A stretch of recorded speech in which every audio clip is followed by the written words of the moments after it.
Q discounts. മികച്ച ഡിസ്കൗണ്ടുകൾക്കും ഓഫറുകൾക്കും മാത്രമായി ഇതാ ഒരു കിടിലൻ മൊബൈൽ ആപ്പ്.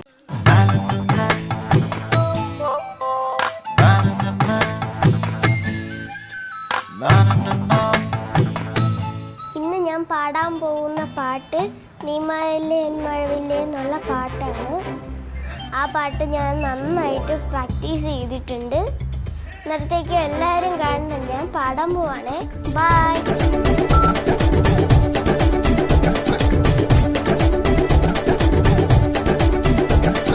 അമ്പിളി മാമനെ കൊണ്ടത്തരാലോ, ആയിരം ആനയെ കൊണ്ടത്തരാലോ. ഇന്നലെ എന്താ സ്വപ്നം കണ്ടേ? സ്വപ്നം കണ്ടില്ല അല്ലേ? എന്നും കാണുമോ? ഇല്ല, ചില സമയമൊക്കെ രാത്രി ഉറങ്ങാൻ വേണ്ടി ലൈറ്റ് അണയ്ക്കുമ്പോ അവിടെ ഒരു യക്ഷി നിൽക്കുന്നത് ആണോ?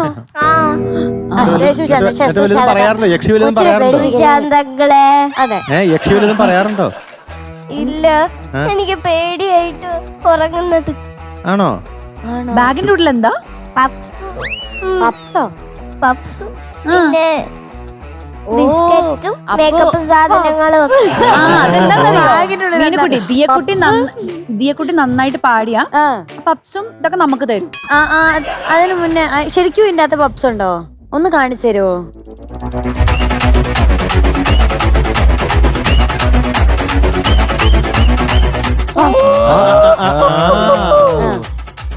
അത് പിന്നെന്താ? Biscuit. What's in my bag ആ സെഗ്മെന്റ് ആണ് നടന്നുകൊണ്ടിരിക്കുന്നത്. ഒരു പപ്സ്, ഒരു കൂടെ ബിസ്ക്കറ്റ്, ഓ മേക്കപ്പ് ബ്രഷ്, ഇത്രേ ഉള്ളോ? ആ, തീർന്നു. ഇതൊക്കെ എന്തിനാണ് ഇപ്പൊ ഇതിന്റെ അകത്ത് ഇട്ടോണ്ട് വന്നത്? ആവശ്യമുണ്ടല്ലോ. എന്താണ് ആവശ്യം? ചിലപ്പോ മേക്കപ്പ് എങ്ങാനും പോയാലോ. മേക്കപ്പ് ടച്ച് ചെയ്യണം കൊച്ചിന്. അതാ പാടിക്കൊണ്ടിരിക്കുമ്പോഴേ ഇടയ്ക്ക് വിശക്കും. അപ്പൊ പാട്ട് നിർത്തിയിട്ട് പപ്സ് ഒക്കെ അങ്ങനെയാണോ? അങ്ങനെയാണോ? അല്ല, അപ്പൊ ഇന്ന് എന്താണ് പ്രത്യേകത? ഒരു വേറൊരു ലുക്കാണല്ലോ. ഡാൻസിന്റെ അതാണ് തലയിലൊരു ബാൻഡ് ഒക്കെ ഇട്ട് വന്നിരിക്കുന്നത്. ബാൻഡ് പേഴ്സിൽ പപ്സും. അതിനോട് ഡാൻസ് ചെയ്യുന്നുണ്ടോ? ഉണ്ടോ? എനിക്ക് എനിക്ക് കണ്ടാ മതി. അതെ. സിനിമയുടെ പേരോ? സിനിമയുടെ പേര് കൊള്ളസംഘം. അതൊന്നും അല്ല പേര്, കൊള്ള സംഘം. ചിലപ്പോ ആയിരിക്കും. കാരണം ജോസ് പ്രകാശ്, എം.എൻ. നമ്പ്യാരൊക്കെയാണ് അഭിനയിച്ചത്. ആരെ പേര് പറഞ്ഞത്? ജയിലിന്റെ മലയാളം എന്താ? തടവറ.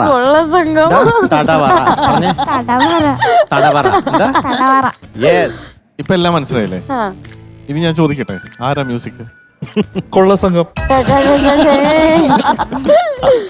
ആരാ? ഇത്രേ ശ്രദ്ധയുള്ളൂ. ആരാ മ്യൂസിക്? അപ്പൊ നമുക്ക് ഒരു നല്ലൊരു കൈയടിയോടുകൂടി അങ്ങ് തുടങ്ങാം അല്ലേ? പോരട്ടെ ഡാൻസേഴ്സ്. നല്ല മിടിക്കായിട്ട് പാടണേ. Okay okay, so ready, take silence, ready, action, music.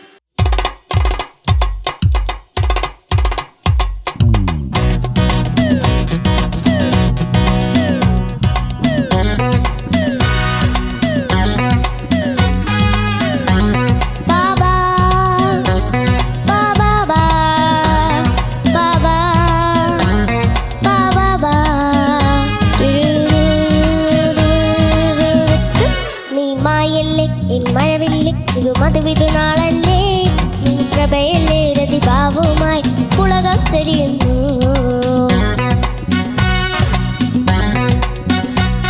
നീ മായല്ലേ എൻ മഴവില്ലേ, ഇത് മധുവിധുനാളല്ലേ, നീ പ്രഭയല്ലേ, രതിഭാവുമായി പുളകം ചെരിയുന്നു. രാവുണർന്നല്ലോ എൻ മോഹമുദിച്ചല്ലോ, രാവുണർന്നല്ലോ എൻ മോഹമുദിച്ചല്ലോ. ഈ തൂമഞ്ഞും ചന്ദ്രികയും മണിയറ തീർക്കുന്നു. ആ മണിയറയിൽ ഹൃദയങ്ങൾ ഒന്നായി എലിയുന്നു. നീ മായല്ലേ എൻ മഴവില്ലേ, ഇത് മധുവിധുനാളല്ലേ, നീ പ്രഭയല്ലേ, രതിഭാവുമായി പുളകം ചെരിയുന്നു.